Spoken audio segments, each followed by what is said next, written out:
Hello and welcome everyone. I hope this message finds you fit and fine. We are in part 6 of Indian Constitution. In the previous class, we discussed governor, and today we need to talk about chief minister.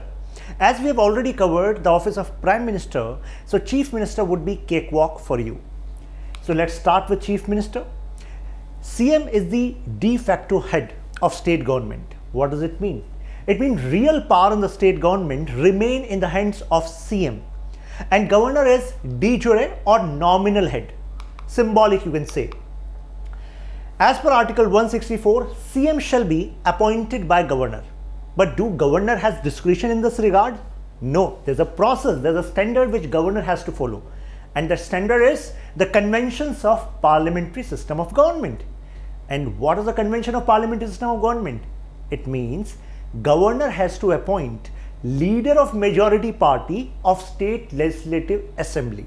Okay, it means you are going to vote in MLA elections. So whichever person is going to get support of more than 50% MLAs of a state legislative assembly is going to be appointed as CM by honorable governor. What if I say that CM is going to be appointed by governor whoever is having majority support in state legislative council? Do you think that statement would be correct? No, that statement would be wrong, because majority support is needed in state legislative assembly. Same like in case of union, we talked about in parliament, majority support in Lok Sabha is needed for the position of prime minister, not of Raj Sabha, right? Now, no party has clear majority. Consider there's a case of hung assembly. So this condition is known as hung assembly. Okay. Now, who governor is going to appoint as CM now?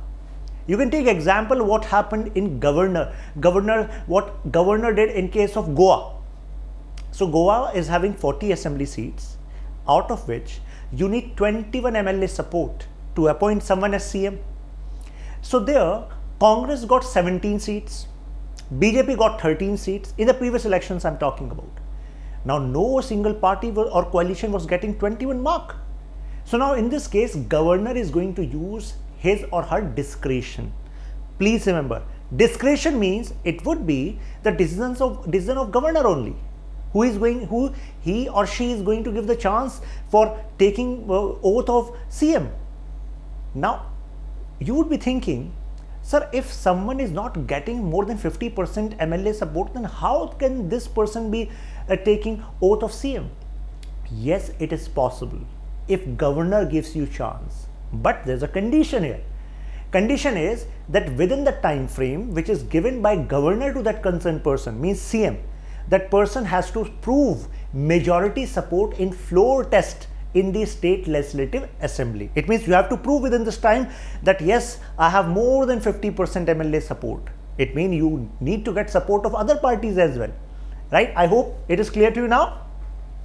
The governor usually appoints the leader of the largest party or coalition. In this case, governor can give chance. Plus, please remember, UPSC can play with you by saying this is mentioned in constitution. Okay, in case of hung assembly, what governor is going to do is not mentioned in Indian constitution. That is why it is part of governor's discretion. Okay, I hope you remember when I was discussing center-state relations, then I mentioned about Sarkaria Commission and Punchi Commission report, and there I also discussed that this governor's discretion is also a point of conflict between center and state, right? A person who is not a member of state legislature, can that person be appointed as CM as well? Yes. For example, you have not participated in any election, right? But you can be appointed as CM as well. This is possible. And how is it possible? If more than 50% MLAs of state legislative assembly supports your name, give your name to the governor, then you can be appointed as CM. But you need to be part of any of the house. If there are two houses in state legislature, say legislative assembly, legislative council, so you need to be part of state legislature within 6 months period. Otherwise, your CM position will be taken away. Okay, so it means not a member of state legislature, still you can be CM. UPSC asked this question. This was a statement which was used. But within 6 months, you need to be part of any of the house. If there's one house, then you need to be part of this house. Okay. Now, can a member of state legislative council be appointed as CM? Or it is mandatory that a member of state legislative assembly only can be a CM?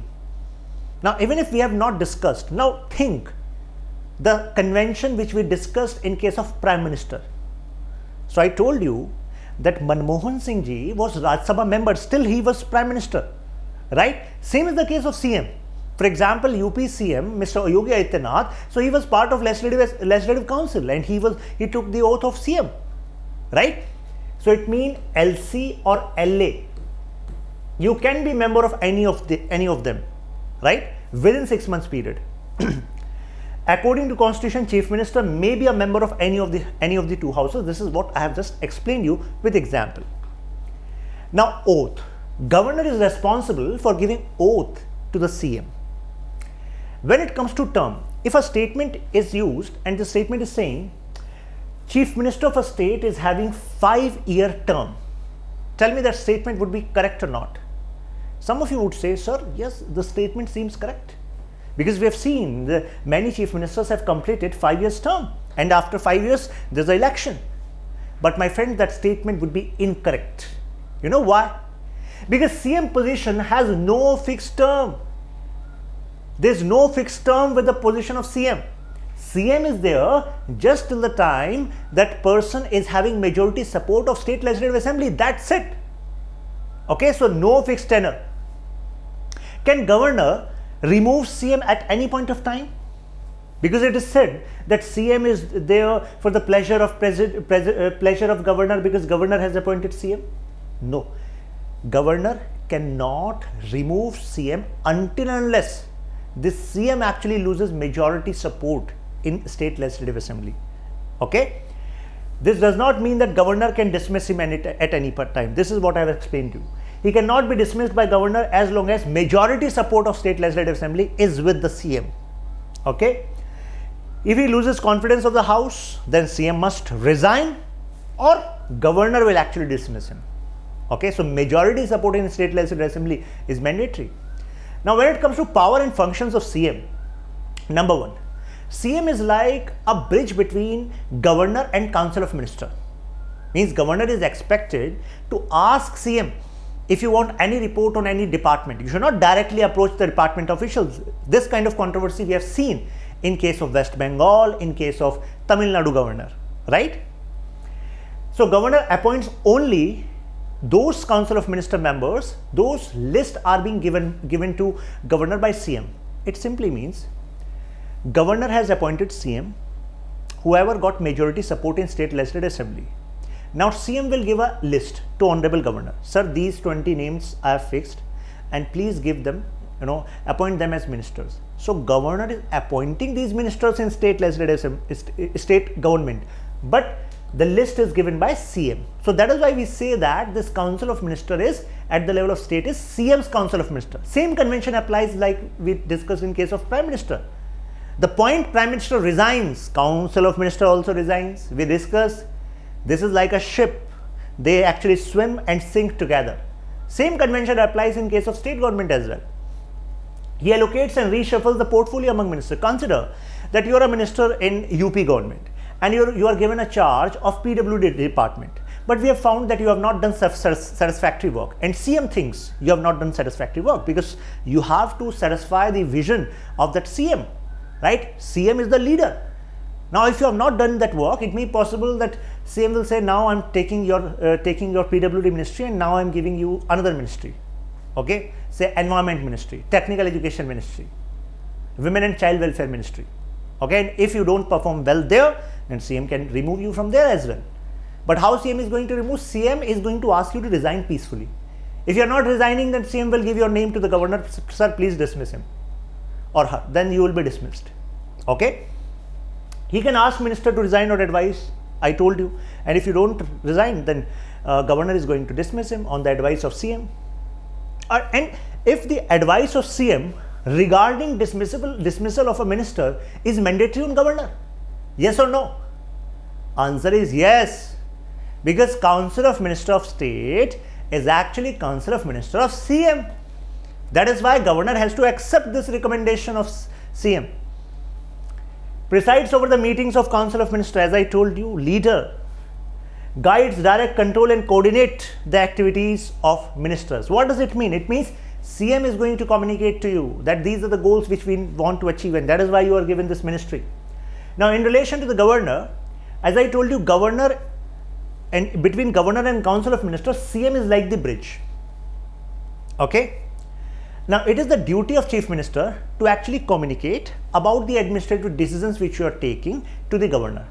Now, some of you would be thinking, sir, why CM has to communicate these decisions regarding the administration to the governor? Because governor is not having any real power. But my friends, in the previous video I discussed that governor is actually the head of the state executive, right? Executive actions are taken in the name of governor. That is why it becomes a necessity. Okay, so furnish such information as governor asks regarding state legislature or state administration. So it is duty of CM. Okay, I'm using the word CM again and again because UPSC will frame a statement, and then in that statement UPSC will use governor will actually ask a concerned minister of a state government to furnish these details, and then minister is bound to furnish such detail to the governor. That statement is true or false? Actually, convention says otherwise. Convention says CM is the link. Okay.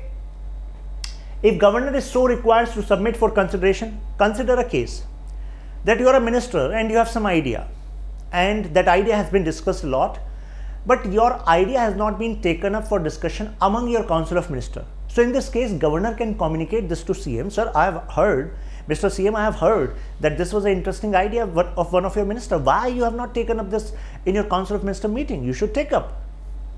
He advises the governor, and CM advises the governor with regard to important appointments. For example, in the previous video, I asked one question: who appoints SPSC chairperson? The question was who removes, because there's a twist there.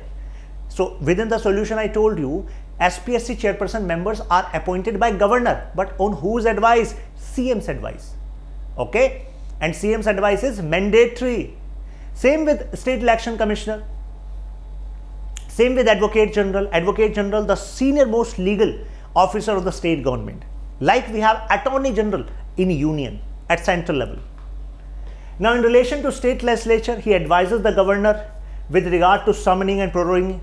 Now, in the legislative power of governor, I told you that house of a state legislature can be summoned and prorogued only by governor. Summon means to call the house, and prorogue means to ending the proceedings of the house, right? Start and end. Who is going to do that? Governor. But on whose advice? CM's advice, along with council of minister. Okay, and this advice is mandatory. He can recommend the dissolution. Consider, now CM is thinking that I want election, right? And even if there are 6 months left before the completion of 5-year term of state legislative assembly, but I want elections. So now the CM can recommend to the governor, so please dissolve this legislative assembly and we want election. So in this case, governor can actually do that. He announces the government policies on the floor. Who announces? The CM announces the government policies. Other powers, chairman of the state planning board. Now please remember, UPSC is asking these kind of factual questions, right? Regarding CM, 1 or 2 questions may be conceptual and 1 question would be factual. Like CM is vice chairman of zonal council by rotation for 1-year period, maybe member of interstate council, right? So this question was already asked, right? And other statement can be interstate council is headed by CM on the rotation basis.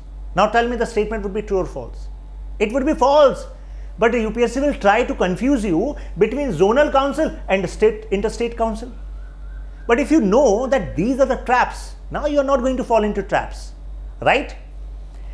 Chief spokesperson of the government, because prime responsibility of government lies on the shoulder of CM, and that is why CM is regarded as crisis manager of the state government.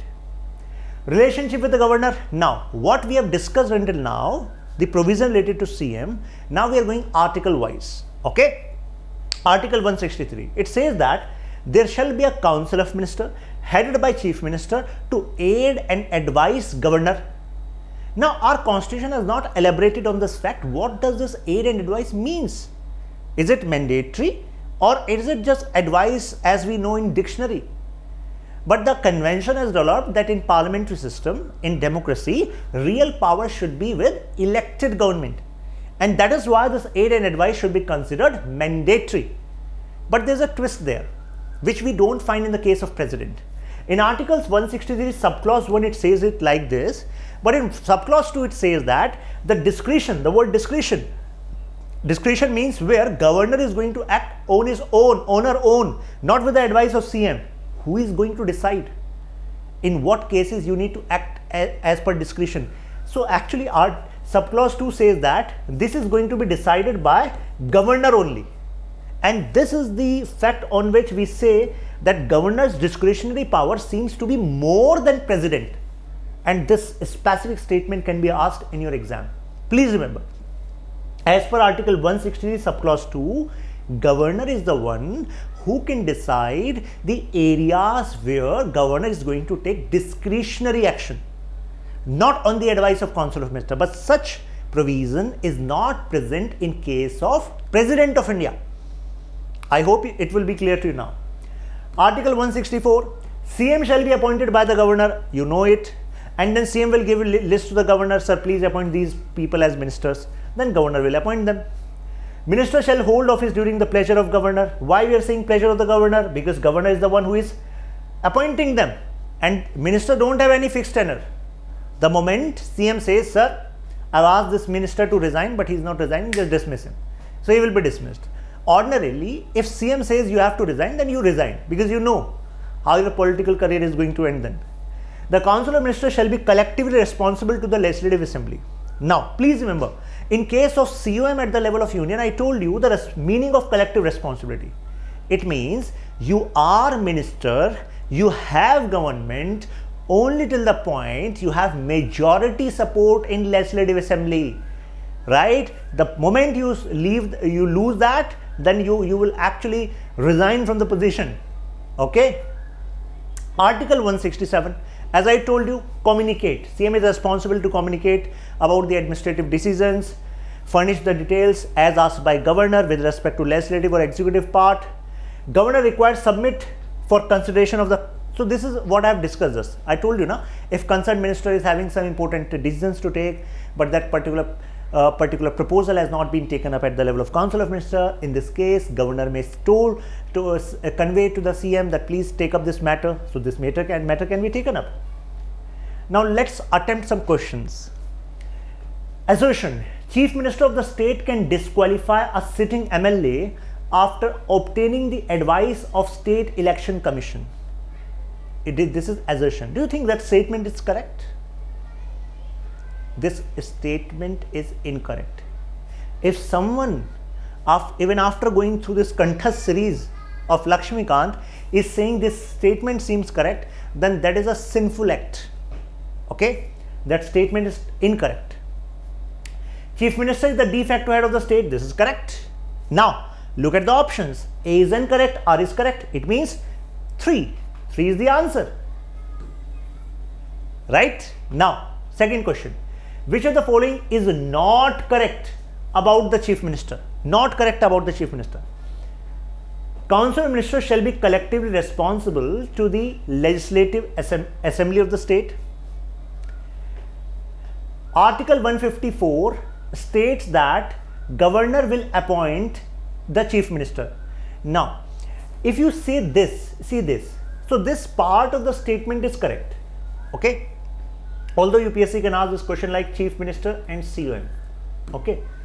Now, but even if you don't remember 154, but since you are going to go through this part so many times, you will remember that in 164 I told you Chief Minister shall be appointed by governor. It was 164. And what question is saying? It is saying 154. So it means not correct is second option, right? Now, what is the minimum age for the appointment of Chief Minister of a state?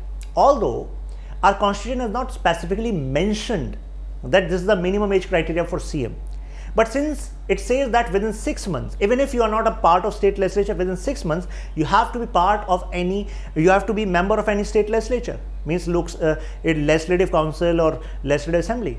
And what is the minimum criteria? What is the minimum age which you require to be part of legislative assembly? Means MLA. That is 25 years. So that is why answer is 25 years. Okay.